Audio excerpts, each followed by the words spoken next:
El llamado de movilización de 300.000 reservistas rusos para impulsar la campaña bélica en Ucrania ha sido visto en Occidente como un escalamiento del conflicto que está a punto de cumplir 7 meses este sábado. En el seno de la Asamblea General de las Naciones Unidas se ha hecho un llamado a un cese del conflicto mediante la diplomacia, mediante el diálogo. Convocamos esta tarde a Beata Bogna, internacionalista del TEC de Monterrey. ¿Cómo estás, Beata? Pues para preguntarte si aún lo ves posible, ese diálogo, esos esfuerzos diplomáticos. Buenas tardes, Gabriela, un gusto saludarte.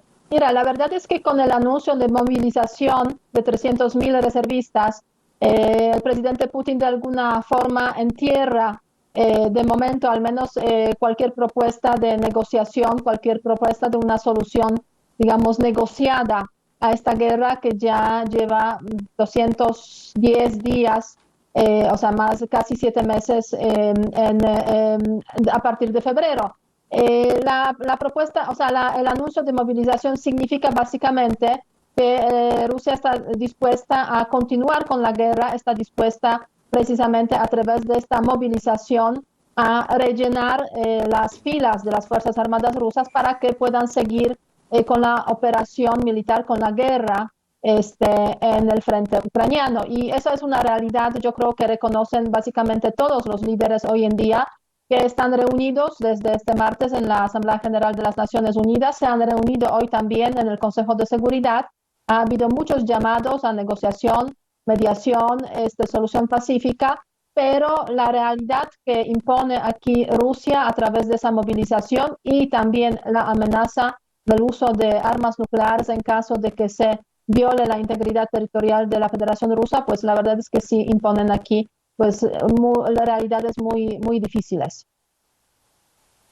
Por lo tanto, también ese cuestionamiento que se da en el contexto de esta Asamblea General a lo efectivo o no del propio organismo, más allá de que parecen rebasados las sugerencias de los líderes y presidentes de distintos países y gobiernos para impulsar gestiones diplomáticas, ¿qué nos dice? ¿Qué te dice sobre Naciones Unidas y la efectividad de gestionar alguna vía diferente de la que propone Putin? ¿También rebasado? Mira, la verdad es que las Naciones Unidas lo sabemos desde hace prácticamente la creación de esa organización y a lo largo de estas 7 décadas de funcionamiento lo hemos visto, pues no sirven, no son muy eficaces para solucionar los conflictos o las guerras, solamente unos cuantos casos ha habido de éxito, pero sirven a las Naciones Unidas para medir un poco la temperatura de las relaciones internacionales y el sentimiento que se tiene en el contexto internacional. Y el mensaje yo creo que es muy claro de esta Asamblea General.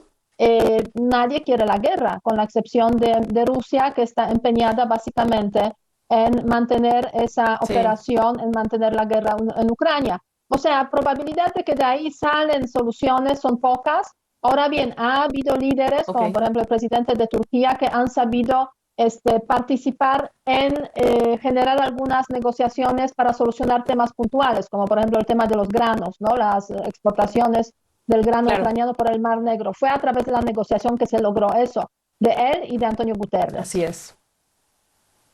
Beata, para cerrar, estamos a las puertas también de la realización de referéndums en algunos de los territorios que son controlados por fuerzas rusas, pero finalmente están en Ucrania. ¿Qué anticipas en este otro escenario de esta, digamos, libreto que ha sacado Putin, que ya conocemos por el caso de Crimea? Sí, entre 23 y 27 se prevén esos referéndums en 4 territorios, ya que Rusia considera que deberían incorporarse a la Federación Rusa. Sería un cambio en el tablero, digamos, de esta zona muy importante, porque Rusia incorporaría esos territorios, Lugansk, Donetsk, Zaporozhia y Gerson, y trataría esos territorios como parte de la Federación Rusa, lo cual en su retórica podría llevarle incluso a Rusia a considerar que amenaza a la integridad territorial de esos territorios considerados por Rusia como rusos, serviría como argumento para incluso usar las armas nucleares. Eso dijo básicamente Putin en su discurso y eso sí es muy preocupante. Por supuesto. Como siempre, nos falta tiempo para platicar, es el tiempo de televisión, pero Beata, te agradezco que pases por acá a entregarnos tu perspectiva. Buenas tardes. Buenas tardes y muchas gracias. Hasta luego.